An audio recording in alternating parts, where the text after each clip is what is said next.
I woke up this morning certain of something, certain in that quiet post-rest way, the kind of certainty that arrives after sun, family, soul and air, and a body that's been reminded it doesn't have to brace itself all of the time.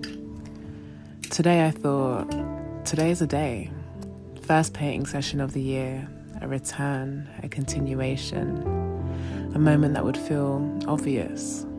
But the thing about certainty is that it doesn't always arrive with cooperation.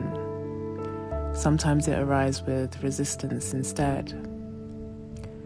I sat up slowly, too slowly, or maybe exactly as slowly as I needed to. The camera felt heavier today. The angles felt louder. The ritual of capturing the moment started to compete with the moment itself. And I noticed something subtle, not dramatic, not emotional, just honest. My body wasn't interested in performing today. It wasn't tired, it wasn't blocked. It just wanted intimacy. There's a difference. We talk a lot about flow states, but we don't talk enough about consent, about whether the body has agreed to be witnessed while it's still figuring something out. And today, mine hadn't. So I sat with that. I noticed the urge to push, the urge to document, the urge to say, see, I showed up. And then another thought arrived, quieter, but truer. What if showing up doesn't always need proof? What if being here is already the work? I've loved filming this residency. I love the archive it's creating, the record, the trace, the consistency.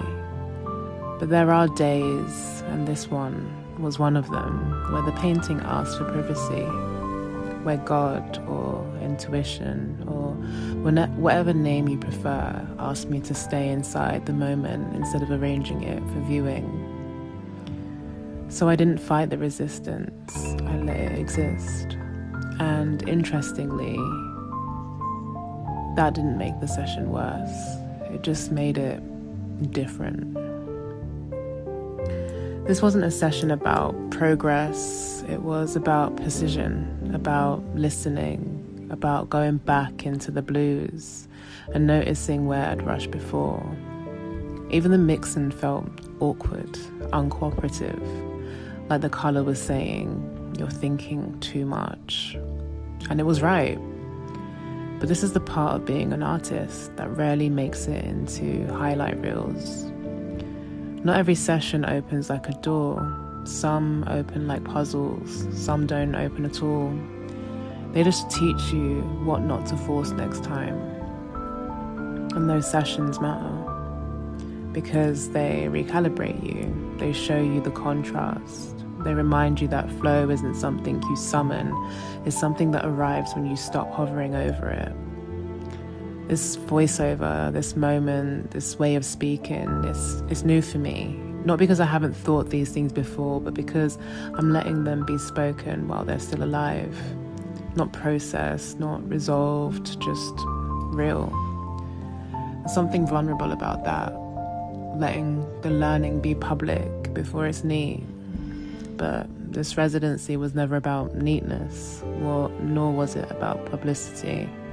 It's about attention, about where I place it and how gently.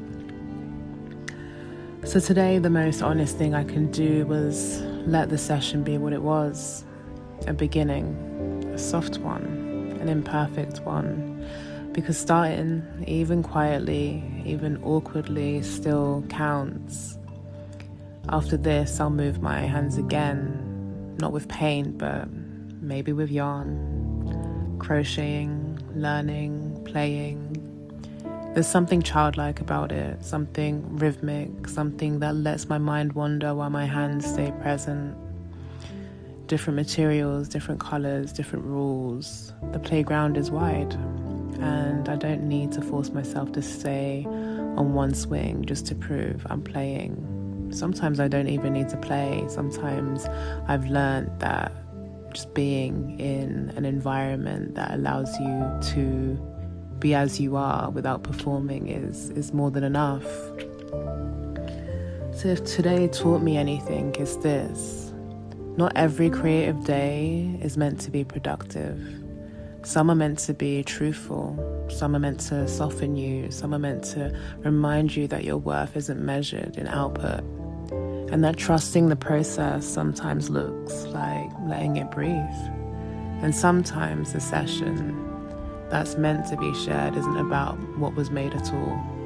It's about the awareness of what was learned. I'm starting to notice a pattern, how easily passion can slip into habit, how quickly doing can replace being, even when the thing I'm doing is the thing I love. There are days when the most honest practice isn't action, but restraint.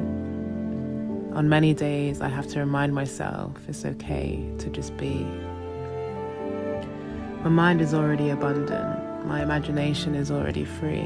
Nothing is missing. I truly believe that sometimes the best way to feed the mind is stillness. Not passive stillness, but the kind rooted in knowing that the mission is already complete, that nothing is late, that nothing needs chasing. There's no need to race with greatness when your existence already echoes it. And when I remember that, something loosens. The urgency dissolves, the pressure leaves the room, and creativity stops asking to be proven and starts asking to be felt again. That's today, that's the learning, and that's enough.